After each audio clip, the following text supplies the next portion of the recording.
Hello, everyone, and welcome to the Future Space. I'm your host, Daniel Fox. Our guest today is Charlie Duke. Charlie is a legendary Apollo 16 astronaut, test pilot, and the youngest person ever to walk on the moon. As Lunar Module Pilot in 1972, he spent over 20 hours exploring the lunar surface, leaving a powerful legacy of human exploration. A decorated Air Force brigadier general and one of only 12 moonwalkers in history, Duke's career bridges the cutting edge of spaceflight and military aviation. Today, he inspires new generation as a speaker and advocate for curiosity, faith, and the boundless potential of humanity's journey beyond Earth. Charlie, welcome to the Future Space. Thank you very much, Daniel. It's certainly good to be with you. Looking forward to our time together. It's nice to see you again. We did have a great time together in Antarctica last holiday. It was so special to share that with you.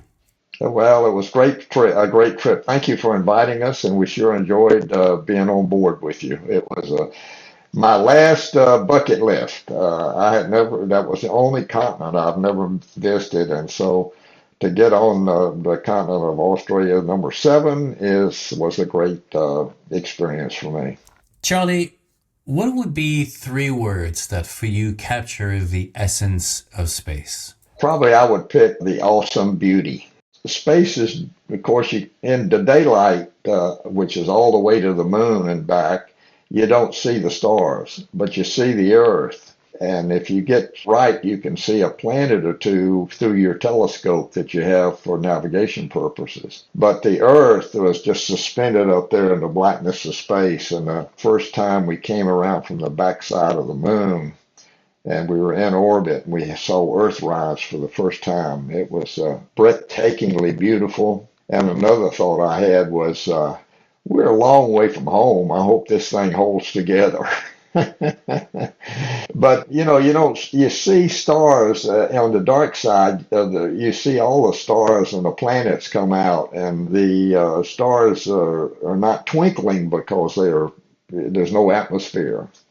And but then in the daylight, the stars disappear, and it's just a blackness of space. And the only thing I remember seeing was the Earth suspended out there in that blackness, and it was beautiful, blue and white and brown. The land doesn't appear green from space; it's all brown color that I recall. Anyway, it was we never got tired of looking at it. While we were on the moon, we landed in the middle of the moon as you view it from Earth, and that put the Earth directly overhead. So on the moon, I wonder what the Earth, I'd look up and I'd look at the top of my helmet. So we had to either look through the periscope that we had to point our antenna, or grab hold of the rover and lean way back and look up, and then we could see it. And when we landed, it was a half Earth, and the moon was half. The moon was going towards the full, the Earth was going towards the new. So the section we could see got narrower and narrower. If I ask you, Charlie, what is the human story of space, what would that bring to you? Well, hard work, training, preparation. The other would be the awesome beauty that you see and the wonder of it all. I'm in space, and I'm looking back at my home 230,000 miles away. So years ago, there was a guy did a special on the moon that was not a DVD deal, but anyway, and he called it The Wonder of It All. And that still sticks with me. And the wonder of it all is, to me, that we got there and we were actually on the moon.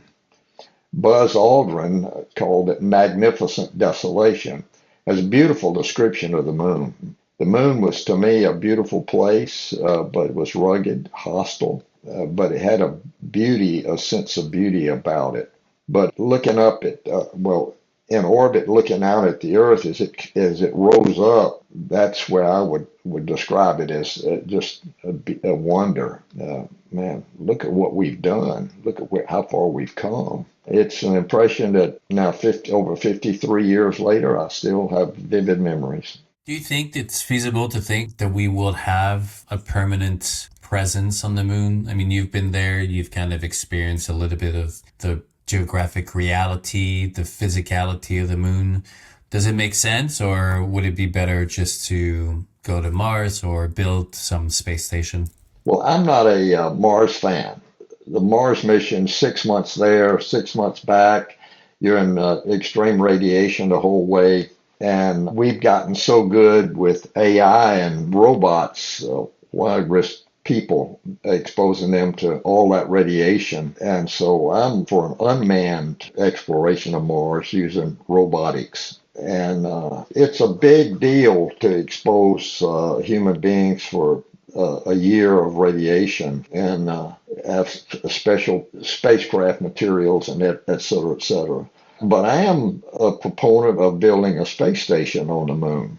We have stations in Antarctica, which are very, very hostile environment, but they man them all year round.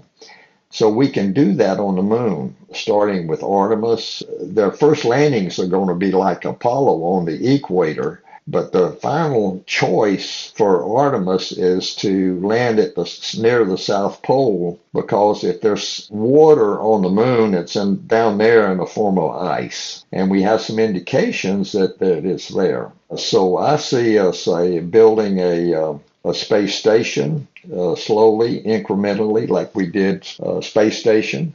It didn't go up all at once. It was built in components, if you will.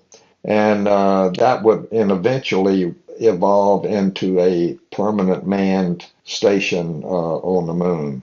I think we could extract some water, learn how to extract water and other minerals from the moon. So it would, to me, is the ideal spot for long duration stay is the moon. Leave Mars to robotics, and let's go to the moon, and we can build a space station on the moon easily, and inflatable structures and stuff like that. Take experiments up there and reuse the Artemis in the beginning of the Artemis stuff. And if we really got serious, we'd get a new spacecraft that would carry more and maybe unmanned stuff to land material on the moon that would maybe flop open or something like that. You got to put a lot of thought into it before we commit to something like that. But a space station on the moon, a space base that's scientific and in purpose, I think is really, really important. So hopefully we'll see. The question arises then, I mean, if it's so hostile, for a lot of people, they see space, what's the point? What's the added value or the benefit for Earth?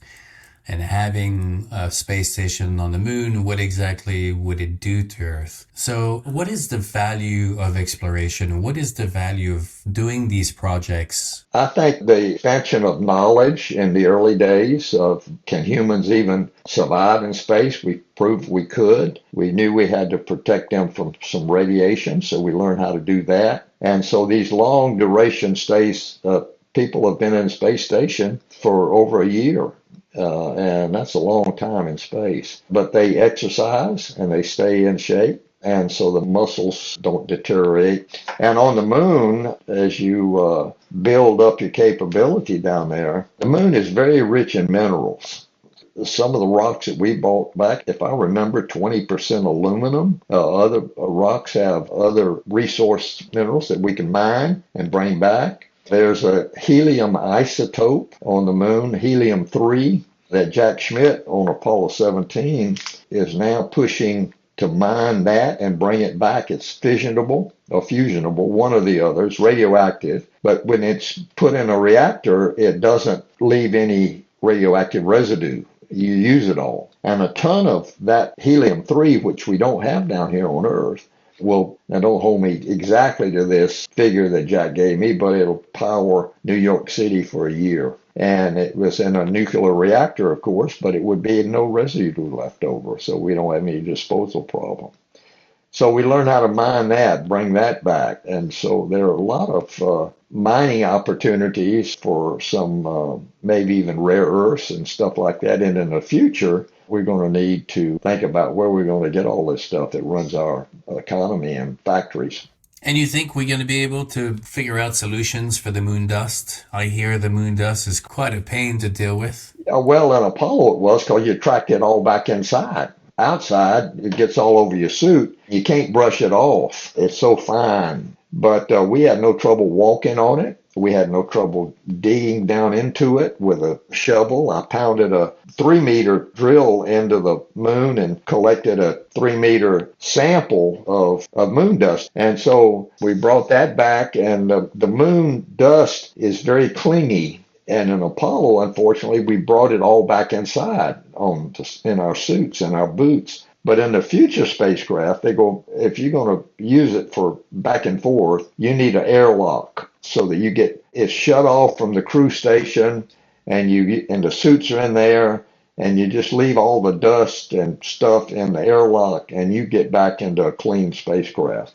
The moon dust is very, very fine, like powder, and we found out you could not brush it off the suit. It just got into the fiber of the suits, and the suits turned black. And that's just the way the moon dust was. And so we brought back a lot inside because we didn't have any airlocks. And when we got back in orbit, that's when the moon dust problem really manifested itself.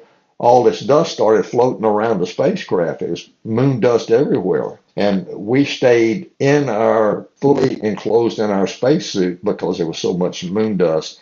And we didn't want to expose the environmental control system to it or us breathe it. So we, in our suits, and when we docked up, manually opened the hatch, and he looked in, and the moon dust was everywhere. He said, "You're not coming in here," and he closed the door again. And a little bit later, he located his vacuum cleaner. He had a little dust devil, and he opened the hatch, floated it over, and we used it to dust up they suck up the dust. And now finally we got it clean enough for him to let us inside. And we transferred everything back over and left the dusty lunar module stuff up in orbit, and it eventually crashed on the moon. My God. How much weight of material were you able to bring back? The last 3 missions were called J missions, and they were able to stay on the moon for 72 hours. So that meant you had 3 excursions, one excursion every 24 hours. So most of the moon rocks were brought back in Apollo 15, 16, and 17. We had about 207 pounds. Apollo 17 came back with the most, and it was 230 or something like that. But anyway, over 600 pounds of moon rock were brought back in the last 3 missions. A lot, and so probably maybe 150 pounds in the first 3, and then in the last 3 we were staying and collecting. It was a lot of stuff. So our rocks were unique because we were in the lunar highlands. They weren't volcanic. They had some volcanic fragments in them, but mostly they were igneous rock. And the geologists were very, very excited about sending us to the lunar highlands. We were the only flight that ventured into the mountains of the moon. Everybody else landed on the Maury. So if you assume Neil Armstrong on Apollo 11 was sea level for moon, we were 8,000 feet above that landing spot. And so the rocks were different, igneous rocks mostly. I don't know whether that's the right term or not, but anyway, it had crystals. There was no volcanics up there, which surprised our geologists. They thought we were going to run into 2 different geologic flows that came together on the Cayley Plain where we landed, but there wasn't any. So at first, I think, and we started describing these rocks, and because they're expecting volcanic, and we're not talking volcanic. And I think the science team who had taught us geology said, we wasted 8 years on these dummies. They don't know what they're saying. What are they talking about? Then they got excited when everything we picked up we were describing. And so they never had any rocks like that. And still to this day, the only mission that brought back those highland rocks, mountain rocks, were Apollo 16. Do you remember what were the motivations to have such a drastic different landing spot from 8,000 feet difference? Was there something there that they wanted specifically to go and check, or? Geologically, it was going to be different. It was the mountains of the moon. It wasn't on the Maury. The Maury is the dark areas that you see on the front side of the moon. and every other mission had landed on the Mare. And so they were getting, and the Mare is the dark area, it's the black volcanic. So they either landed on the edge of the Mare or in the Mare for all of them.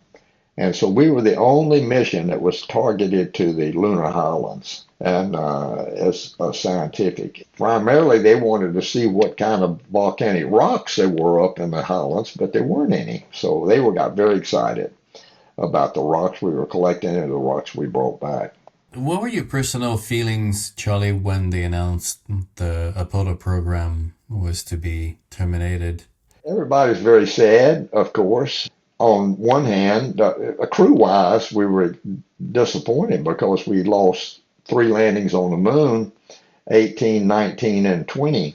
And we had the crews picked out for them, and we had the vehicles that were not ready to go, but they could get ready to go. They were built and just standing by. Apollo was so successful, they decided to save the money and use it on space shuttle because we would just repeat.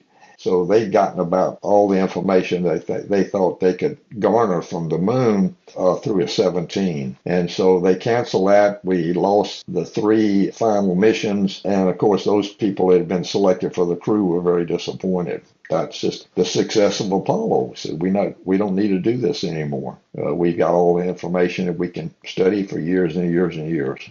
Your entire journey had its up and down, and looking in hindsight, was there any moment where you said, that's not worth, doesn't matter if we can get to the moon, this is not worth all the problems that comes with it, I'm just going to go and do something else? Was there moments like that in your career? Not a bit. In fact, we were the next to the last mission to the moon, and Apollo 17 would be the last, and they didn't have a backup crew. So I said, John, why don't we be the backup crew? He said, it's a dead-end job, isn't it? I said, maybe they break their leg and we get to go again. He said, hey, that's not a bad idea. So we started training as backup crew. We were really excited about going again. Of course, they stayed healthy and we didn't get to go again. But it was never a thought in my mind during all of Apollo where this is too risky. We shouldn't be doing this. There was a fleeting thought on Apollo 8. First time we went to the moon with people, and to me, it was the riskiest mission on Apollo. We sent these guys to the moon with no backup. The command module had to work. It was only the second time that the command module had flown with people on board. It was the first time that anybody had ever ridden the Saturn V in a spacecraft, and so there was a lot of first on Apollo 8. And I think it was major decision on management part, and the crew said, yeah, we'll go. If you go back, we were in a sort of a space race with the Russians, and we had some intelligence that, well, they're trying to get to the moon, we got to go first. And so Apollo 8 was the response to this space race. And the crew, Lovell and Borman and Anders, said, we'll go. We're ready to go. It was going to be a real thrill for them, and first time humans had been out of Earth orbit. Second time, I think I said it, but second time we had people on board the spacecraft, the Apollo command module, and the first time anybody had ever ridden the Saturn V. It was a lot of firsts, and a lot of scary firsts, really, especially when they left Earth orbit. They were on their own. If that accident that happened to the command service module that happened on Apollo 13 that happened to them, they'd have been dead. Fortunately, we had a successful mission and learned a lot, and we continued on full bore. The only time, of course, after 13, it required a 2-year repair of figuring out what wrong and to get it back on track. So our flight was delayed from early 70 until April of 72. And it took them that long to figure out what happened on Apollo 13 and correct the procedures and the hardware, and before they were satisfied, we're ready to go. The competition with Russia was very much, the source of going to the moon. That was the incentive. And some say that the worst thing that happened to the space program is actually we did get to the moon.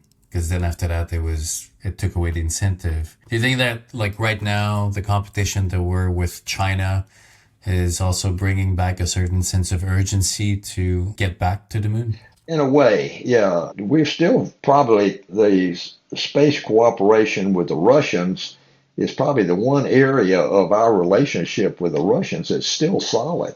We good friends with the cosmonauts, and we've never had a hiccup with the Russians once we started a Soyuz, Apollo Soyuz, 1975, where we had that rendezvous. So I think that the Chinese are on their own. I don't know how advanced that program is. They haven't had anybody out of Earth orbit, and I don't know their schedule, but, it would be first time back to the moon, but they won't be first on doing anything except maybe having a space station up there. So we'll see how it goes. I'm glad to see the focus now pivoting to Artemis, where we'll have a big spacecraft, a lander, and it's a complicated machine and mission. For first Artemis is more like Apollo, first two landings. And then after that, they're landing on the South Pole. If you look at the photographs from taken in orbit of the South Pole, it's very, very rough. But they've got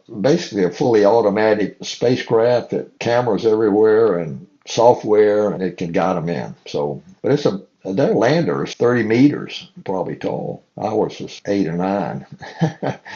So it wasn't made to reuse, but this whole thing's going to land and then lift off again, refurbish, and then come back and land again. So it's challenging. Artemis 2 crew, they're going to be first back to the moon as far as we're concerned, and it's going to be just Apollo, Artemis, I think Artemis 2 and 3. After that, they'll be prepared to go into this polar orbit, which is quite a change from what we had.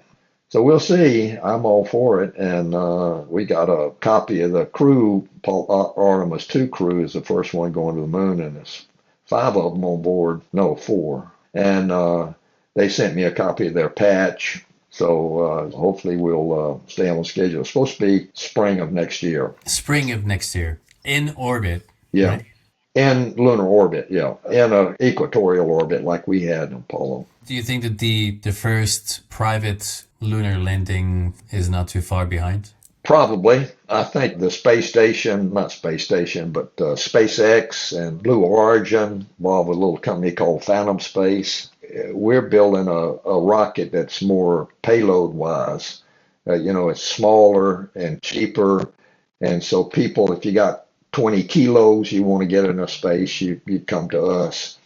But SpaceX and Blue Origin, they've got dynamic programs, and they make decisions quickly, and they're very, very good at what they do. So I see something maybe on the SpaceX side of using the Artemis spacecraft, the command module, which was left over from way back 20 years ago when George W. Bush was president, and he had a program to return to the moon, but Obama canceled it all. And the only thing that was saved out of it was their command module, which is the Artemis spacecraft. And it looks like a Apollo on steroids. But the lander is totally different. And it's, as I said, 30 meters tall and doesn't stage. It lands and then lifts off. Hopefully they know how to stabilize it on rough terrain and tilty terrain, because I don't know where the CG is on a 30 meter tall vehicle, but it's way up there. They you're gonna have a problem. But I watch simulations, and they got a lot of cameras and a lot of software to stabilize the thing, so I think they'll be okay. So a spacecraft that's totally different than Apollo. We had little switches everywhere, and we could control it on and off. And this basically has flip it on and select this mode and select that mode. And so the panels are totally different, but they got big windows and all, and a lot of outside references through television cameras and sensors and stuff like that. How did you get to be involved with Apollo? I mean, that was really back in the days. I'm not too sure if space was a possibility. Did you always look up to the stars and was captivated, or you started a career as a pilot and then slowly, gradually, these opportunities presented themselves? Well, when I went to flight school, I graduated Naval Academy in '57, and but went into the Air Force, and but which was an opportunity, a selection back in those days. There wasn't an Air Force Academy, so they would allow 25% of the class to join the Air Force, and it's very popular. I fell in love with airplanes while I was at the Naval Academy, and I didn't qualify due to astigmatism in my right eye. I didn't qualify for naval aviation, but the Air Force took me. So I went to flight school and got my wings. And let's see, that was, well, let me back up a minute. I got my wings in '59, and NASA was formed in '59, and the first astronauts were selected in '59. And so as I was going to Germany, the NASA and the astronaut program was getting going. And I got over to Germany. I had a great job flying fighters over there for 3 years. And Air Force wanted to send me back to MIT, so they picked now at least two groups of astronauts. Well, I'm too young, too unexperienced. I don't have a chance at that job. Began to think about it because, what a deal that would be. What a ride. So Air Force wanted to send me back to MIT, and so I took for a master's degree in aeronautics and astronautics. And I was to leave Germany in the spring of 1959. No, 62. And I could stay another year in this great job, but just a decision, it said, go on to MIT. If I hadn't made that decision and gone to MIT in that spring of 1959, no, 62, I never would have met my wife, and I never would have become an astronaut. I didn't realize the decision was that important, but little things like that, in your life. Well, anyway, I get to MIT, and after a year, MIT had the contract to build the Apollo guidance and navigation system. And so I was working on that system as my master's thesis, and it was a statistical. This is what we built. Can anybody really work this system? And they needed some pilots with some of, that kind of skill to take the data. So I was taking the data. And so for 6 months, and this was in the early 1964, and some astronauts came to MIT to review the system, to look at it and see how it worked. So I met them, and I don't remember the name. Charlie Bassett was one, and a couple of others. But anyway, I never met anybody that was so gung-ho about a job as they were. And I said, how did I get that job? And they said, well, get your degree and go to test pilot school, and you might have a chance. So I followed their advice. And Air Force sent me to test pilot school. When I graduated, Dottie and I got married June of '63. And then we went to Edwards. I finished test pilot school in June of '65, and in September of '65, NASA had another call of astronauts, and I applied. And 6 months later, in April, I believe it was, 1966, I got a call from Deke Slayton. It says, we selected you, be here in 30 days. And Yahoo. So that started it all. First off, I was working the final stages of Gemini, and they had astronauts, not only the Capcom, but they had another guy that was an astronaut was in there, and he was sort of the booster guy. And it didn't have much to do, but that's what they had an astronaut for. Anyway, I did that for a couple of flights, and then Apollo started, and I got assigned to some Apollo stuff. And in '67, right after, let's see, it would be January, that's when the fire occurred and killed the 3 crew. And that set everything back a couple of years. And it was a tough time in the astronaut office. And we had not only Charlie Bassett and Elliot C. were killed in a plane crash up in McDonald. Then Ted Freeman was killed in a plane crash. We had the 3 killed in the fire. That's 6. We had automobile accident, killed 1 guy. And then another airplane accident later on that killed another guy. So we had 8 funerals in about 2 years in the astronaut office. Of course, Apollo was set back. They had to redesign that. And so I ended up working a lot on Apollo, training as geology and all of that stuff. But my primary duties were, first off, I was on a group called a Emergency Egress Working Group. How you get off the launch pad?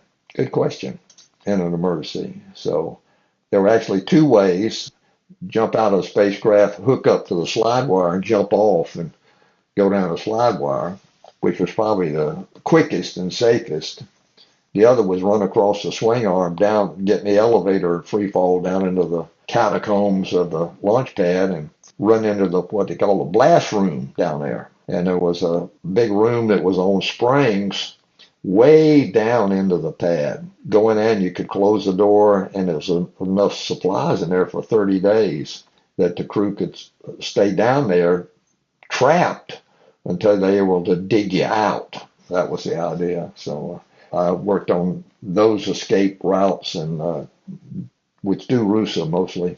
Anyway, then I started getting stuff working on backup, a support crew for Apollo 10, and then backup crew on 13, and prime crew on 16, and then backup crew on 17. So of the 9 missions to the moon, I worked on 5 of them. More than anybody else in the whole astronaut office. Only got to fly once, but nobody got to fly the moon twice except for Lovell and Tom Stafford and Gene Cernan. 3 guys. And you're all living in the same village, right? The same astronaut village? We're in the same area. We live in a place called El Lago, and we had a lot of astronauts, John Young and Ed White and Neil Armstrong and Frank Borman and John Young and myself and Stu Russo and several others. So we had about 10 or 15 astronauts living in this little community. So it was a great place to raise 2 kids and little boys. And they started their school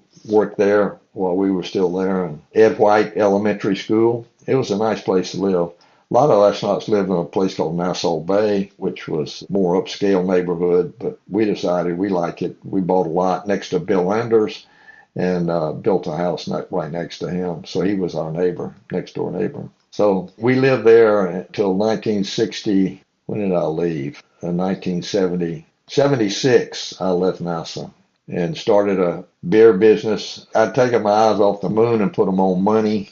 You know, after you walk on the moon at 20-something years old, what are you going to do now? You know, how do you top that? So I think, well, money, a career in business would be my opportunity. So finished my Air Force career as a reservist, went into business, made a lot of money, but that didn't hack it either, so I sold that. Then I became a Christian. I did become a believer in 75, so we started walking with the Lord, and that gave me an overall purpose of serving God. So we formed, later on, we formed Duke Ministry for Christ, and we started traveling, speaking.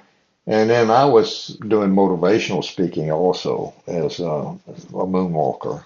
And very popular and a lot of activity. So anyway, still to this day involved in speaking, not only evangelistically, but also for companies and conventions and stuff like that. Also an ambassador for Omega Watch and do appearances for them. We're going to be in New York in a couple of weeks and at a boutique up there. So anyway, full life, enjoying my 9 grandkids, and 1 great-granddaughter, another one on the way. So life is good. Charlie, you and I, we talked about, you watched the movie The First Man, and you had some kind of a strong opinion of the movie, because Neil, the character that was portrayed in the movie, is quite different than the Neil you knew, correct? Yeah, it was totally different Neil than I recall. I recall Neil and the movie sort of showed his expertise in the astronaut office, and he was a good choice for being number 1 pilot, the pilot to land on the moon, because he was probably the best test pilot we had. But he was quiet and unassuming, and they lived right down the street from us, and we never sensed any tension in their family or between the two of them. And that movie, when she came into the crew quarters where they were in quarantine, and he's on one side of the glass and she's on the other, and they didn't say anything. That wasn't them. It's just, I mean, how could they possibly not be excited and yahooing each other, and glad to see one another. And so there was a lot about that movie that we didn't think was right, but that's the way it was. Anyway, the movie portrayed them as standoffish, and they weren't at all. Charlie, as a long career astronaut, moonwalker, test pilot, motivational speaker, a man of faith, what would be your 3 words of wisdom? In all of your success, don't forget God. So don't forget God in your life. There's been a big part, but it was not at the beginning, if I understand correctly. It was a moment in your life, right? Yeah, it's 1975. Dottie, our marriage was, after I got back from the moon, our marriage was headed towards divorce. I was not loving her like I should. I wasn't the dad I should be. I was had a critical spirit and everything, and it had developed that I was frustrated. I'd walked on the moon, top of the ladder. Now what are you going to do? Most of the moonwalkers had that. And so our marriage was sailing towards the rocks of divorce. And in 75, things were so bad that Dottie was considering suicide. And when some people came to church, our church, and shared their faith, just little simple stories about how God had changed their life, changed their marriage. They were vibrant and glowed with love of God. And so when we came home that weekend, this was in fall of 1975, Dottie went into our room and closed the door and says, "I've tried everything but you, Jesus." When she said that, he said, the peace of God came over her. She had committed, that night, she committed her life to Jesus. And it was a slow change, but it was positive. And that was a couple of months before we left NASA. And I was starting a beer business. And we moved to San Antonio area. And for the next 2 years, I was running this business, finishing my Air Force commitment in the reserves, and things at home were getting such different. She had really changed. And she wasn't on my case. She didn't bug me anything about God or anything, just loved me and tried to do her part of what marriage is all about. So I got frustrated with the beer business. So I sold the Coors beer distributorship, made a lot of money, and that was in March of 78. So a friend of mine invited me to come to a Bible study one weekend out at T-Bar M Tennis Ranch. They had a convention center. So I didn't want to go, but he said, God, come on. So I went, and it was called Walk Through the Bible, and it was the story of Jesus from beginning to end. So after that was over, there were many scriptures, but after that was all over, I was sitting in my automobile, and I had heard the scriptures that I hadn't heard. This was the first time I'd listened to the scriptures since I was a little kid. And the scriptures, John 3:16, for God so loved the world that he gave his only son. If you believe in him, you'll not perish but have everlasting life. Now, is that true, or is that a big lie? Make up your mind, Charlie. And all this is going through my mind. And another scripture, Jesus says, I am the way, the truth, and the life. Nobody comes to God except through me. That's either true or it isn't. So we all get to decide whether it's true or not. So I'm sitting in my automobile on Sunday afternoon, and I looked over at Dottie, and she had come to this Bible study too. I said, darling, there's no doubt in my mind that Jesus is the Son of God. I said, God, I give you my life. And at that point, the peace of God fell on me. And I knew that I'd made the right decision. I had this insatiable desire to read the Bible. So the next day I started reading the Bible. To me, the Bible, I found the Bible is God's handbook for life. And so God was leading me as I was reading. And as I was reading, there were 3 things in my life. I didn't love my wife.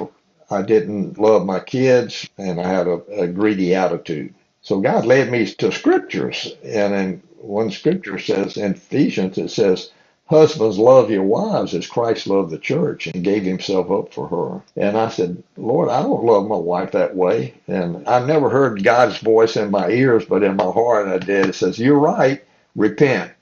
So I went to Dottie and said, Lord, forgive me. And that started a foundation to build, I don't know which to build our marriage.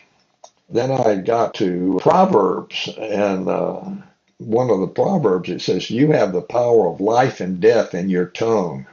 Powerful word. And so you can speak life or you can speak death. And God spoke to my heart and said, "You've spoken death to your kids. You've cursed them." And man, that shocked me because I loved them, but I was just military drill instructor dad. And so anyway, I called them up. I called them in and we sat down and I repented in front of them, said, "Boys, I'm sorry. I'm going to be the dad that God wants me to be." And the youngest one was about 9 at the time, I think. Tom said, "That's okay, Dad." So I started blessing my kids instead of cursing my kids. And they began to blossom, then become very successful now in their careers. And they've blessed us with 9 grandchildren over the years. And then the last big deal, I had more sins than this, but these are the big ones, was I was reading Malachi, and Malachi talks to the people back then and says, "You're robbing me." I said, "What do you mean, God? We're robbing you in tithes and offerings. You're robbing me." And God spoke to my heart. He said, "You're robbing me." And so I prayed and I said, "What should I do?" And God said, "Tithe. That's 10%. We weren't even close to that. And so I said to Dottie, I said, "God spoke to me about giving." And he said, "Well, what did he say?" I said, "Well, strong word. Why don't you go pray and see what he says?" So about a week later, she came back and said, "God spoke to me." And I said, "About money." I said, "What was it he say?" He said, "Tithe." So we started giving. And you cannot outgive God, Daniel. He just pours his blessings in. So financially, I've been very successful. And the more successful I am, the more we're able to give. Like I just said, you can't outgive him. So he blesses us and we bless others with whatever he says, not only to our church, but ministries all over the world. We support a guy in India. We support people in Africa, Southeast Asia, and people that God has put us into our path and speaks to us. And so we start giving to them. And it's been a real blessing. So then God continues to bless us with my motivational speaking and investments that I've made on good advice and stuff. And so we're blessed financially. And that's why I keep saying you can't outgive God. Give, and it should be given unto you, he says. So that's my story. And that's my story, and I'm sticking to it. I've met your family, and they're absolutely lovely, and you've lived an aspirational life. And if there's one thing that radiates between you and Dottie and the kids, is definitely love. So you've done something right, and glad that you're continuing to doing so. Charlie, it's always a pleasure. A big hug to you and Dottie, and I look forward. Tristan and I obviously we're a big fan of yours, and we look forward to seeing you again. We look forward to it also, Daniel. Tell Tristan a hug for us, and I've enjoyed this podcast. So hope it works out for you. Absolutely, always. Enjoy the rest of the day. You too. Thanks.